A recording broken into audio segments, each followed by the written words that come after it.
Bonjour à tous et bienvenue pour ce nouveau numéro de Faites le Papier. On va s'intéresser au quintet de ce dimanche, le premier quintet du mois puisque c'est le dimanche 1er février.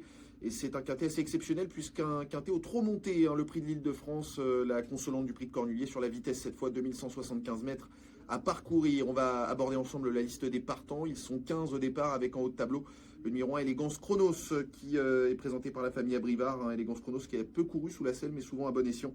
Attention à elle qui a une vitesse de base assez intéressante. Le numéro 4 Je m'envole qui fait partie, j'ai envie de dire, des battus du Cornulier, mais on n'a rien vu puisqu'il a fait la faute très tôt dans le parcours.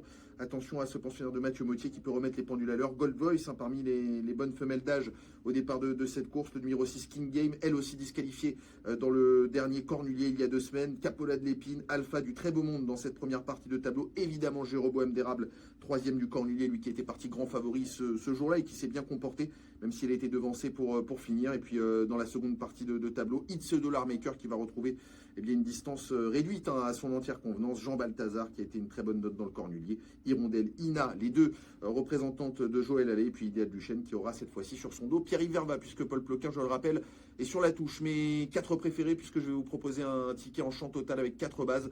Et en tête, le numéro 11, It's Dollar Maker, qui a fait illusion dans le Cornulier, dans le tournant final et même à l'entrée de la ligne droite pour un bien meilleur classement, même pour la victoire, beaucoup y ont cru.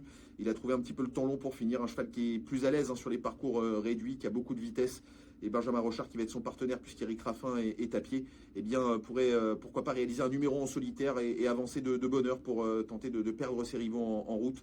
En tout cas, c'est un cheval qui va se trouver à son entière convenance sur ce parcours de vitesse de la grande piste.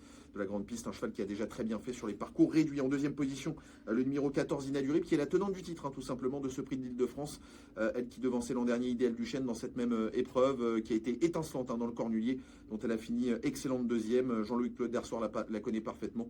Elle est évidemment parmi les principales candidates au podium, si ce n'est à la victoire. En troisième position, j'ai retenu Jean Balthazar, qui a été vraiment pour moi le gagnant moral, j'ai envie de dire, du dernier prix de Cornulier. Il a reculé dans la ligne d'en face, se retrouvant très loin. Il est revenu finir à toute vitesse à la 4e place. Certes, il a un petit peu moins de référence sur le toboggan de Vincennes, on va l'appeler comme ça, sur ce parcours.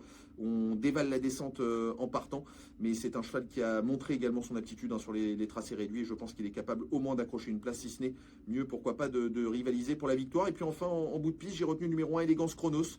C'est un outsider séduisant à mon sens. Elle qui a déjà très bien fait à l'attelage sur les parcours de vitesse. Elle a souvent passé la barre des 10, une barre symbolique sur les parcours réduits aux 3 attelés. Et puis elle a déjà très bien couru sous la selle également. Je pense que si Laurent-Claude Abrivard et Alexandre Abrivard tentent l'aventure avec cette représentante de la Casaque Barjon, c'est qu'elle est capable de très bien faire en pareille société, bien qu'elle soit la moins riche. Vous aurez noté que je n'ai pas retenu Jéroboam d'Érable, lequel, à mon avis, n'est pas franchement dans son meilleur élément sur le parcours de vitesse de la grande piste. On va bien récapituler mon ticket. 4 bases en champ total, donc le 11 en tête, It's Dollar Maker.